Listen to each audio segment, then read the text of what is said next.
Therapies are based on certain assumptions. Мы сказали о том, что экзистенциальная терапия основана на некоторых предположениях. Like people need meaning. Например, таких, что люди нуждаются в смысле. And that they can make choices. И что они делают выборы. And through that we define some therapies as existential and some as not. И более того, мы определили некоторые терапевтические подходы, как бы относящиеся к экзистенциальным и не относящиеся к ним. This was our list of therapies that fitted our criteria. С левой стороны это перечень тех видов терапии, которые отвечают нашим критериям.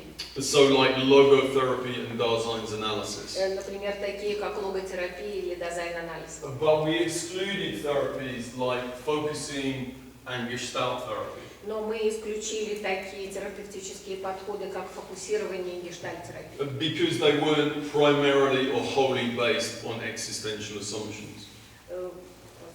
They weren't. Поскольку они, в общем, не основаны главным образом на экзистенциальных феноменологических предположениях. And then we looked at therapies for adults. Мы выбирали ту терапию, которая относится к взрослым. And where they were saying in at least one qualitative or quantitative way about what the outcomes of the existential therapy were. И нам нужно было составить списки количественных и качественных исследований для того, чтобы посмотреть и то, и другое. So we looked at all different studies. То есть мы сначала искали все исследования, которые... And we started off looking at over 1,000 papers that maybe were relevant.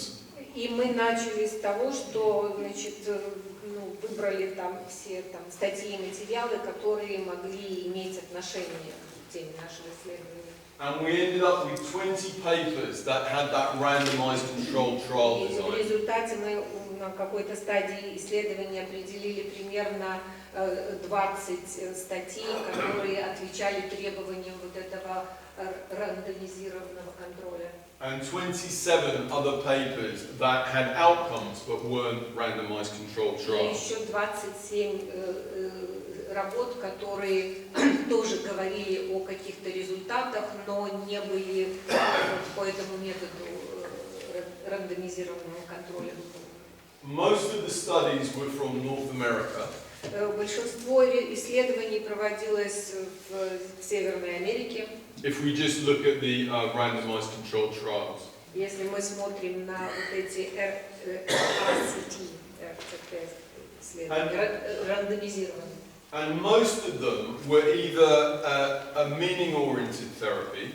И большинство из них было либо с группы смыслоориентированной терапии. Or what's called supportive expressive therapy from Yalom. Или то, что можно было бы назвать поддерживающей экспрессивной терапией по Ялому.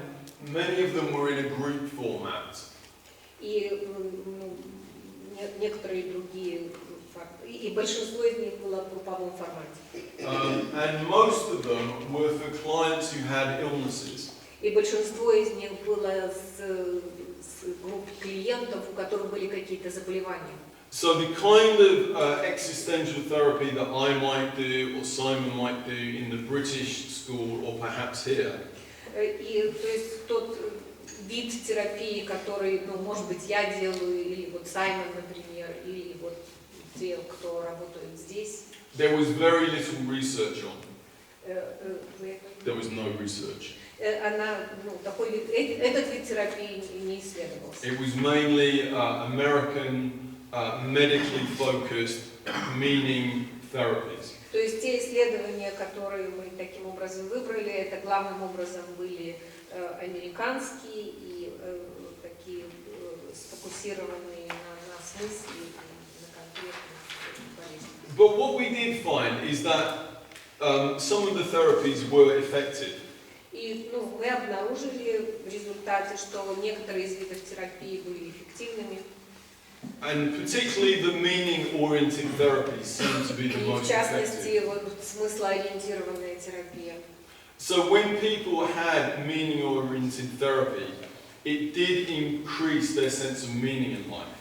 То есть люди, которые проходили смыслоориентированную терапию, у них в результате усиливалось, улучшалось ощущение понимания смысла в жизни. And it was quite a large effect. Это был достаточно значимый эффект. And as large as you would find in other therapeutic interventions. И, ну, As large as, yeah. И, в общем, больше, чем в других видах терапии. And there was also evidence that the existential therapies had a small reduction in anxiety and depression. Результаты также показывают, что экзистенциальная терапия дает, ну, такие заметные уменьшения тревоги. But generally, we found the meaning therapies were more effective than the more supportive therapies. И обнаружилось, что смыслоориентированная терапия в этом здесь более эффективна, нежели поддерживающая экспрессивная терапия.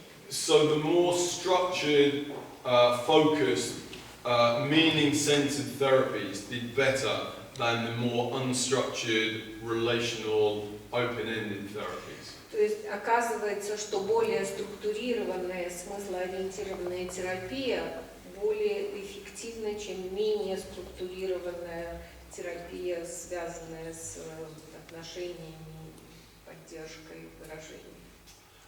We found again that the existential therapies led to improvements in how people felt about themselves.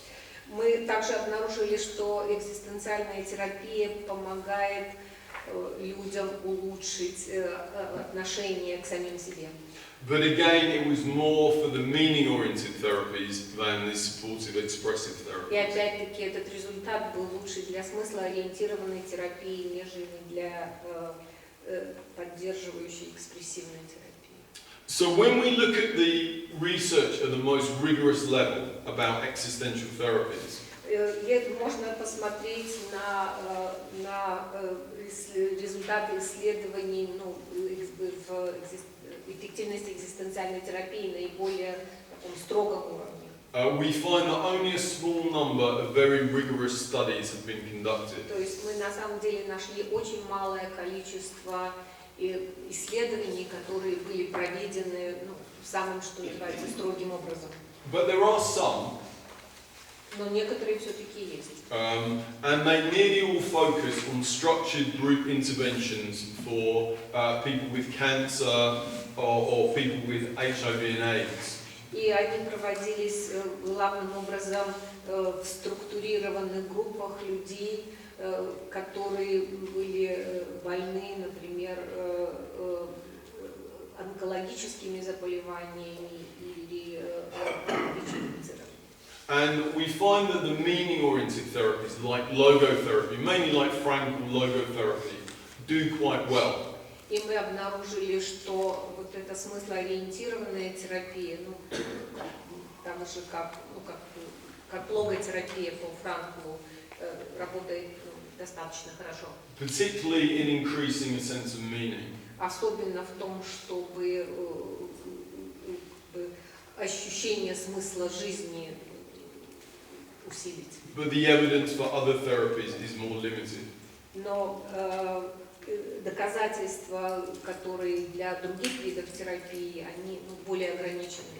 If we look at the other studies that aren't controlled studies, Если мы посмотрим на другие исследования, которые, ну, не относятся к вот этим рандомизированным, к исследованиям, сделанных с помощью рандомизированного контроля. again, these are mainly about meaning-focused logotherapy.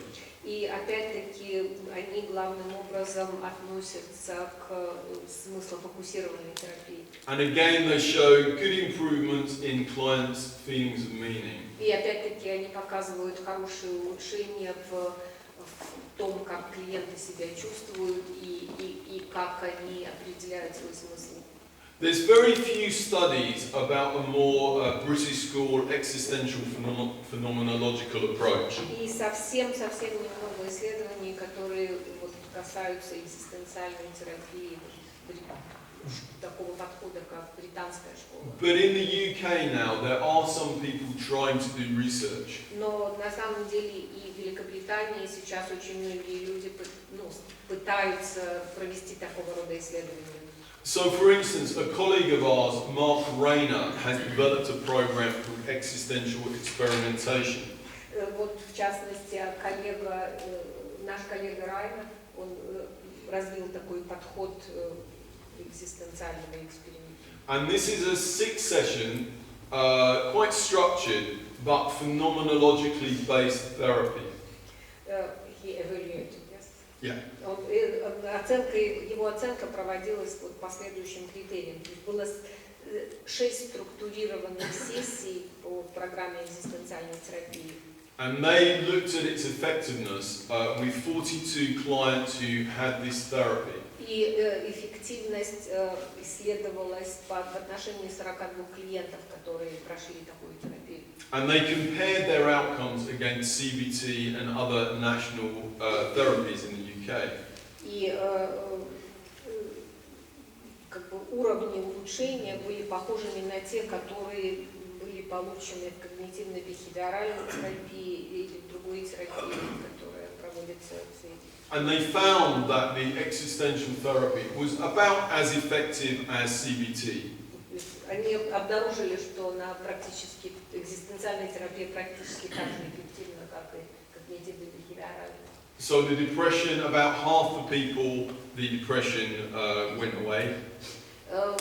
Примерно у половины людей депрессия уменьшилась. And anxiety, about half of the people with anxiety, their anxiety reduced.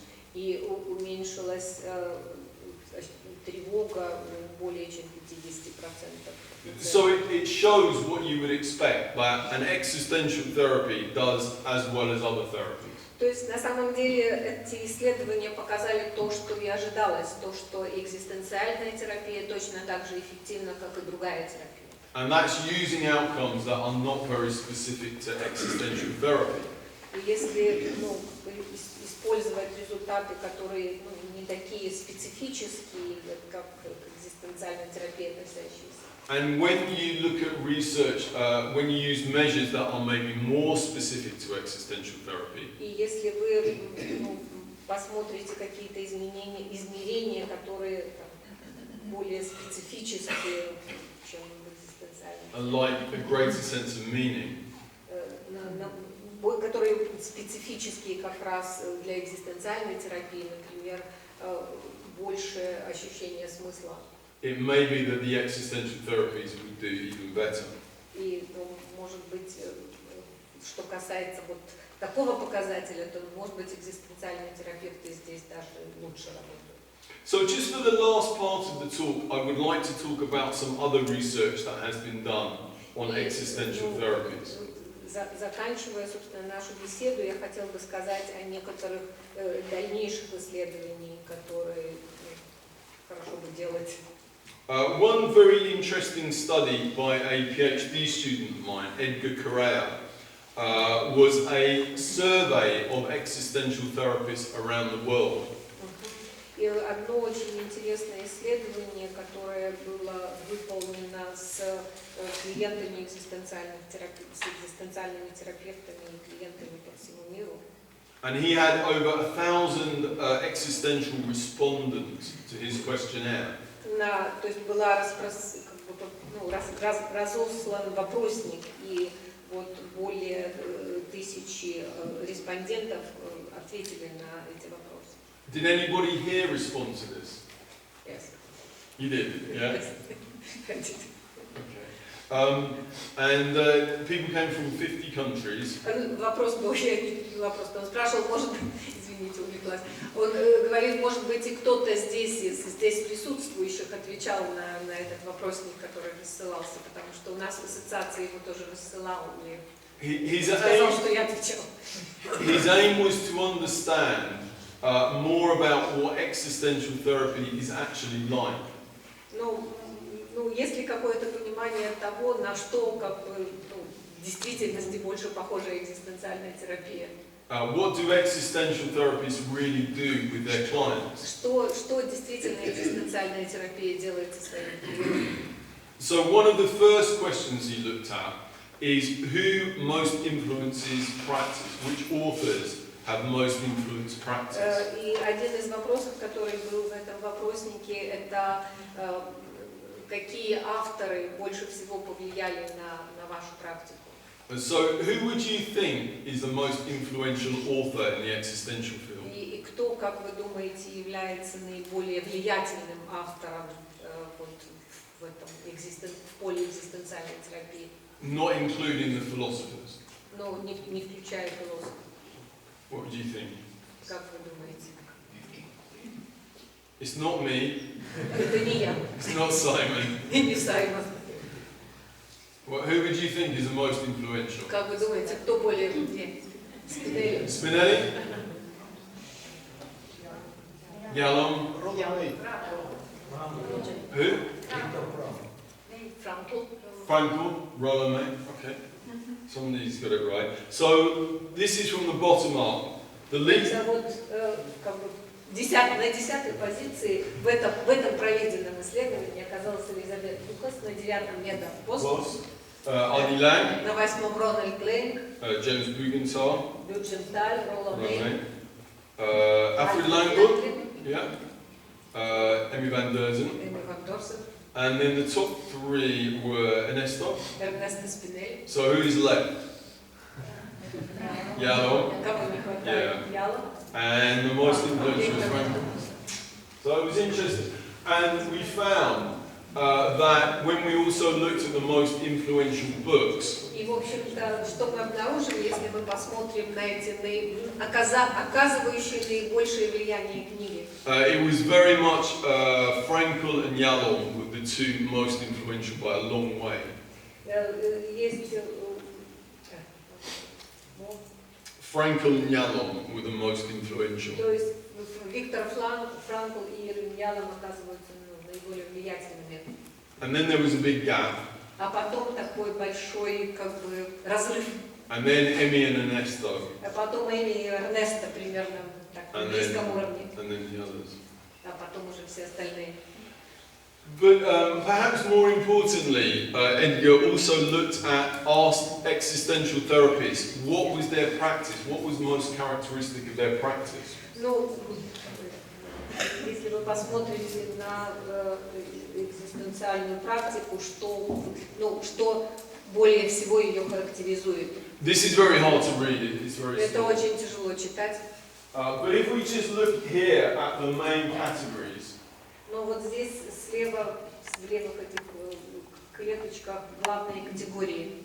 what we find is that the most common form of practice Что мы обнаруживаем, что наиболее общее в формальных практиках?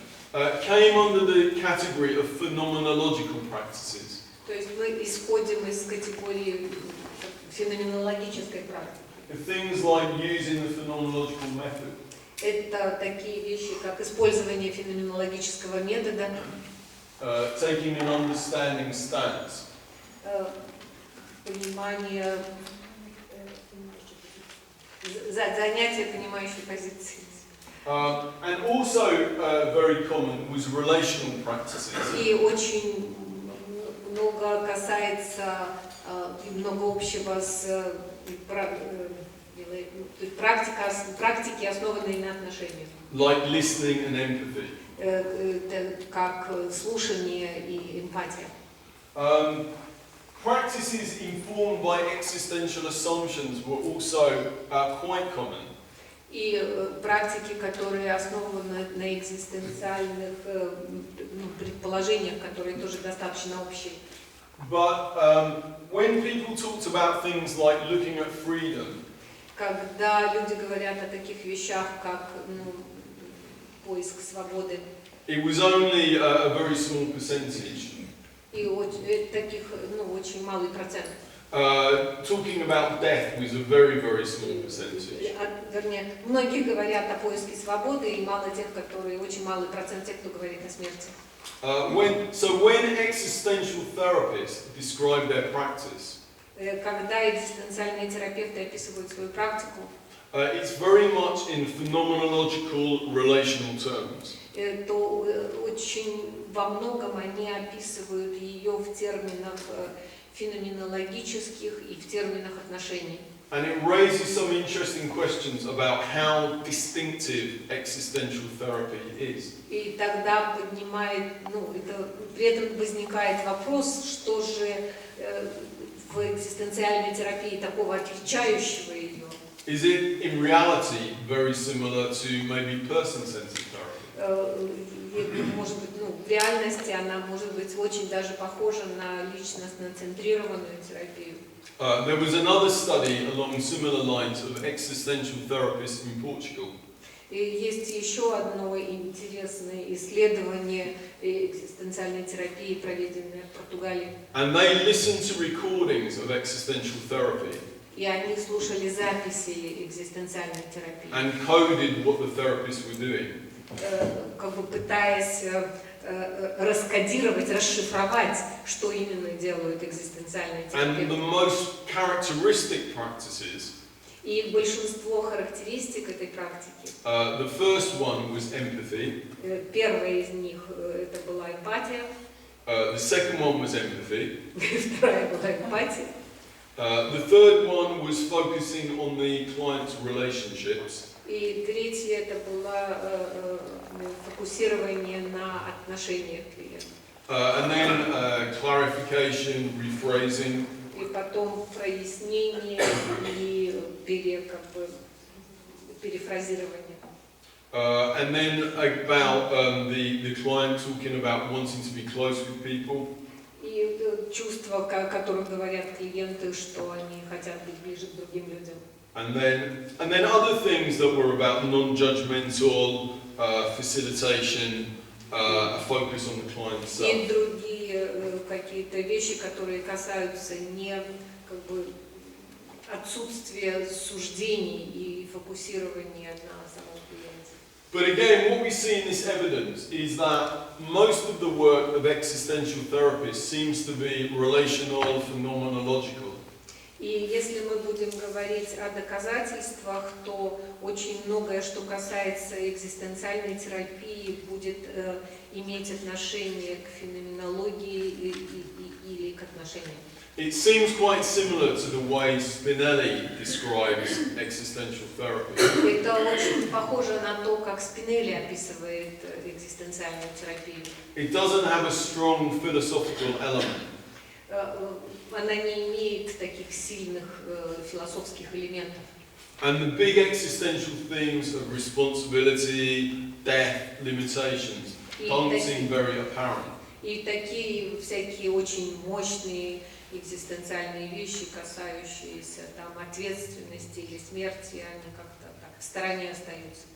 Edgar has also listened to some recordings using this framework. Edgar Cooper'io has listened to some recordings using that framework. И тот, кто проводил эти исследования, он слушал какие-то записи психотерапии. And he has also found that most of the things that therapists do come as phenomenological or relational practices. И расшифровывая эти записи, он тоже обнаружил, что большая часть из того, что делают терапевты в экзистенциальной терапии, относятся либо к феноменологическим установкам, либо к отношениям. So the research suggests that maybe we should call existential therapy relational phenomenological therapy. И из этих исследований вытекает, что, может быть, нам нужно называть экзистенциальную терапию феноменологически отношенческой. It is not clear at the moment where the existential element is. Потому что в настоящий момент не ясно, где экзистенциальный момент содержится, кроме феноменологии отношений. The exception to this is in the meaning therapies. Исключением из этого является смыслоориентированная терапия. where people are doing something quite different as a structured, meaning-focused, pedagogic approach. То есть, где люди делают что-то совсем другое и по такому структурированному, в каком-то смысле, такому педагогическому, что ли, подходу. So as well as helping us understand what is effective in existential therapy, И то есть, что нам может помочь понять, что же эффективно в экзистенциальной терапии. the research can also help us understand more of what existential therapy actually is. И исследования, которые проводились, они нацелены на то, что в большей мере нацелены на то, чтобы понять, чем же является экзистенциальная терапия. Not as it's described in the books, but as it's actually practiced. Ну, что такое экзистенциальная терапия, не так, как она описана в книге, а такой, какая она действительно есть в нашей экзистенциальной практике. And again, maybe this can help us think about our own practice.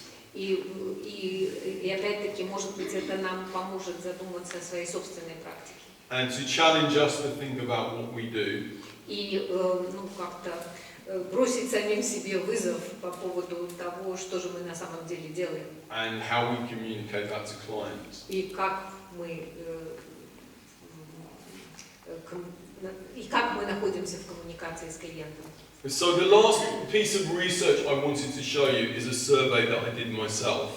И последняя часть исследований, которые я хотел бы вам представить, это из того, что я сам делал. And for a book that I was writing about existential therapies, И это о книге, которую я писал по экзистенциальной терапии. I thought it would be interesting to find out what existential therapists thought was the greatest existential film, song, book.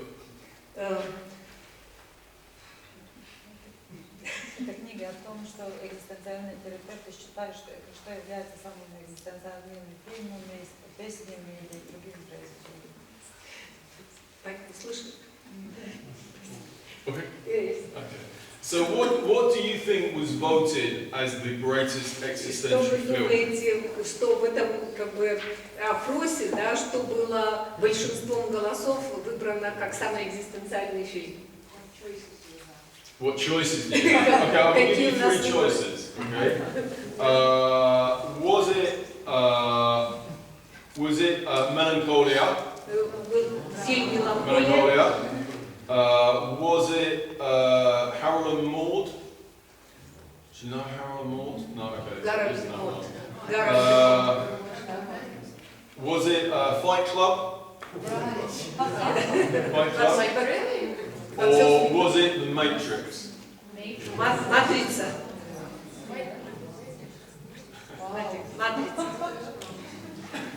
I was quite surprised actually. Well, there was a lot of different kind of votes. So many films didn't get many votes. То есть я как-то был очень удивлен, да, тем, что вот из как бы большого количества фильмов были выбраны. But in terms of the top 10, for the top 10, то есть мы говорим о топе из 10. we had Ingmar Bergman and Melancholia, you know, where the planet is coming to the Earth, and Fight Club. Вот эти вот три фильма, да, как это, «Земляничная поляна». «Земляничная поляна» Ингмара Бергмана и «Меланхолия» и Fight Club. Okay. Бойцовский, да. And then we had Three Colors Blue. Yeah. Три цвета. And Being There. Do you know Being There? Yeah. This is maybe all British American films. Harold and Maude. I didn't know that. I Heart Huckabees. Have you seen? That's a wonderful film. That's a film actually about existential therapy. I Heart Huckabees. I love. Я люблю Huckabees. Фамилия, наверное. Surname? Sorry? Huckabees is the name of a shop. Я люблю. Yeah, Huckabees. Yeah. And then the first one was the Matrix. И на первом месте была матрица. Because of the kind of, you know, that the people are living in an illusion. То есть, может быть, из-за этой главной идеи касательно того, что люди живут в иллюзиях. And also Groundhog Day. И день сурка. When people go round and round. Когда что люди все время как бы живут, двигаясь по кругу. Sorry? I didn't vote. There was a long list of films. Был очень длинный перечень фильмов, и вот Many. голосование было выбрано. Okay. So to finish off, to summarize. Для того, чтобы как-то подытожить к концу. We know that from an existential perspective, from any perspective, effectiveness research really simplifies and itifies what therapy is about. Ну, все исследования эффективности и результатов, они, в общем, в очень большой мере упрощают экзистенциальные терапевтические процессы.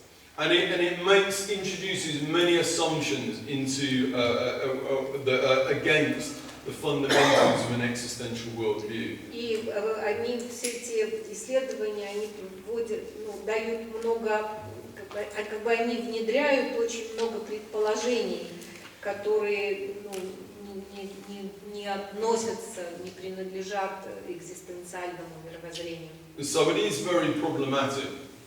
То есть они Problematic. очень проблематичные эти предположения. But this research can also challenge us and make us think. Но вместе с тем эти исследования бросают нам вызов и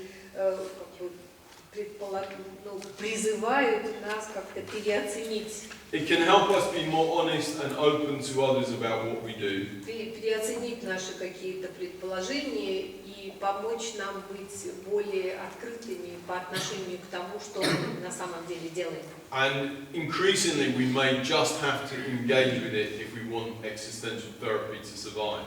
И они, в общем, для нас, нам нужно как-то усилить эти исследования, если мы как экзистенциальные терапевты хотим выжить. What the research shows so far is that existential therapy, particularly the structured approaches, seem to be helpful. И вот как исследования предполагают вообще-то, что всякие структурированные исследования предполагают, что структурированные экзистенциальные походы могут быть более помогающими, больше пользы приносящими. And existential practices more broadly have less evidence, but they probably are helpful. Экзистенциальная практика в таком широком смысле, она все-таки менее структурированная, но может быть она тоже полезна, помогающая. It's a question of whether someone will do the research or not. И, в общем, вопрос о том, будет ли кто-то проводить исследования в этой области. And the reality is that when people do research on a therapy, it's nearly always shown to be effective. И реальность такова, что если люди делают эти исследования, то они нам всегда показывают, что терапия эффективна. So the issue is not that the evidence for existential therapy is bad, it's that there's no evidence. The issue is not that it doesn't work. It's not that the evidence shows it doesn't work. The problem is there's no evidence. То есть, как бы, проблема не в том, что терапия не работает, а проблема в том, что нет, да, как бы, иногда достаточных доказательств и подтверждений того, что она работает.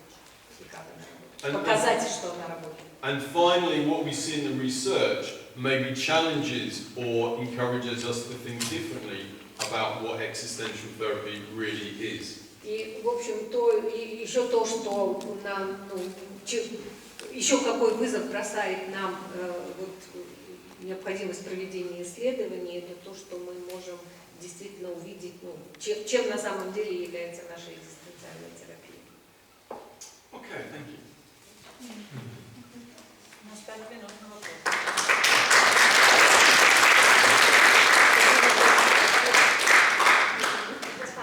Yes. Так, пожалуйста, вопросы. Can I maybe just ask you something, Mick, or reflect on something? I'm not sure if that needs translating or not. It's going to be between you two. You want to translate? I just want to... Я расслышала, что... Что спросить хочет Саймон? Yeah, there's two things which come up for me actually listening to. Саймон говорит, что ему там две вещи пришли в голову, пока он это слушал. And I guess I should say, I'm very appreciative of this enormous amount of work that you and your colleagues have been doing. Первое это то, что вот он, как это, стоит оценить, какая огромная работа была проделана для того, чтобы получить какие-то такие подтверждения результатов. And I think to some extent it takes some of the sting out of the notion of research. И с другой стороны, думаю, что все еще остается необходимость для того, чтобы дать определение основным понятиям в этом исследовании. The research doesn't necessarily have to be the bogeyman. It doesn't have to be an enemy. Саймон сказал о том, что некоторый такой душок, как правильно, уходит из слова исследования. Вот как раз это показывает, что такой душок, вот нехороший, для нас, экзистенциальных терапевтов, ушел благодаря этому слову. What I get out of this, one of the things I get out of this, is that actually existential therapy does what it says on the tin. It does what it says it will do. И это вопрос о том, действительно, внутри этой концертной банки, на которой написано экзистенциальная терапия, содержание или то, что написано там. Insofar as I've sort of understood this, I think one of the early pieces of research you mentioned was actually on structured, meaning-oriented therapy in crisis situations. And I would expect us to score highly in that situation, and it appears we do. I'll just keep going. And that's something I would expect from Jalon and Jakobson's work with cancer patients, for instance. It's logical. So, just keep going. So, the question which came up for me Simon, is... I can't translate really, because it's a little bit far for me to No, I distinct understand. I understand that, but can we go to the question, Simon? Yeah. It's a very good question. It's a very good question. Очень большой вопрос. And he was asking whether, for the meaning therapies, has it been compared against other therapies? Вопрос состоял в том, что можно ли для смыслоориентированной терапии быть сравниваемой с другими терапиями. To show that it is more effective. Для того, чтобы показать, что она более эффективна. Say for people with cancer. Например, для психотерапии людей с онкологией. And the answer is no. Not yet. Но я не знаю. Нет ответа на этот вопрос. But it would be very important research to do. И, это более важно то, что исследование следует делать. What most of the research shows is that if you focus on trying to change something, you might just change it. Большинство исследований показывают, что если вы фокусируетесь на каких-то изменениях, то как раз это уже изменения и происходят.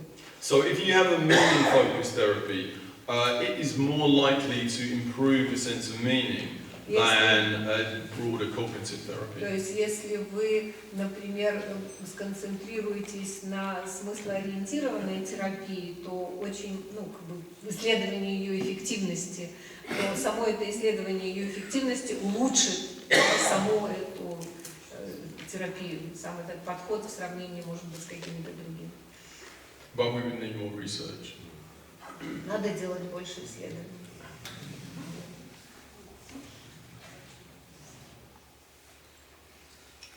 I have one tiny question. It's a tiny question. Like my last question. Очень совсем маленький вопрос, последний вопрос.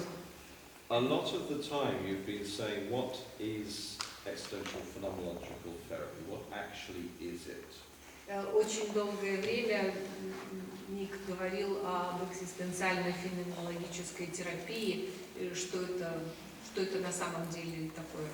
And I guess we will probably both agree that it's not fixed. It's not fixed for all time. It's quite flexible. И я думаю, что, вероятно, это как бы, да, она не фиксирована, не зафиксирована, соответственно, значение не зафиксировано. And I guess probably we would also agree that there's a general assumption that Emmy van Deurzen is coming from the existential side. Ну, и я думаю, что как бы есть какие-то общие предположения, вот как Эми ван Дорзен, который со стороны экзистенциальной. And arguably Ernesto Spinelli is coming from the phenomenological. И какие-то предположения Эрнеста Спинелли с феноменологической стороны. So I think it would be a fascinating thing, but difficult to do a particular piece of research. Я думаю, что это было бы замечательно, но, конечно, очень было бы трудно сделать такое определенное исследование. Comparing the effectiveness between students from the new school, you know where I'm going. Провести сравнительное исследование эффективности студентов, которые учатся в Эми and Regent's University. So compare between New School, which is Emmy, and Regent's University, which to some extent was Ernesto.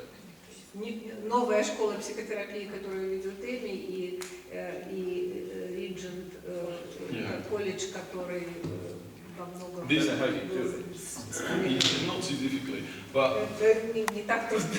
I think the problem here, Я думаю, что проблема здесь. it would be a fascinating study, but Это будет, конечно, впечатляющее исследование, но we don't know whether what people are taught to do is what they actually do. нам, в общем, как бы нужно не столько то, что люди говорят о том, что и как они делают, а то, что они на самом деле делают. Which is why we would need to manualize it. Именно поэтому нам нужно так составить какое-то руководство к действиям. And have some rating of Spinelliism versus Van Deurzenism. Составить какой-то рейтинг спинеллизма. But also, what I think our research shows, what I think the research shows so Что я far, думаю покажет это исследование? is that I think what Emmy writes as an existential approach is very difficult to do. Что на самом деле очень трудно делать то, что Эми ван Дорзен пишет. And I'm not sure how much people do it. И я, честно говоря, не знаю, как много найдется людей, которые это делают. I think it has a strong psychoeducational component or philosophical educational component. То есть это когда есть такое очень сильная, мощная философская компонента. That so far the evidence suggests that existential therapists don't really incorporate. То есть и исследования показывают, что на самом деле экзистенциальные терапевты не так уже сильно это включают в свою практику. But I think if we did test a therapy that was very psychoeducational, based on existential principles. Но если мы действительно проверим терапию, которая является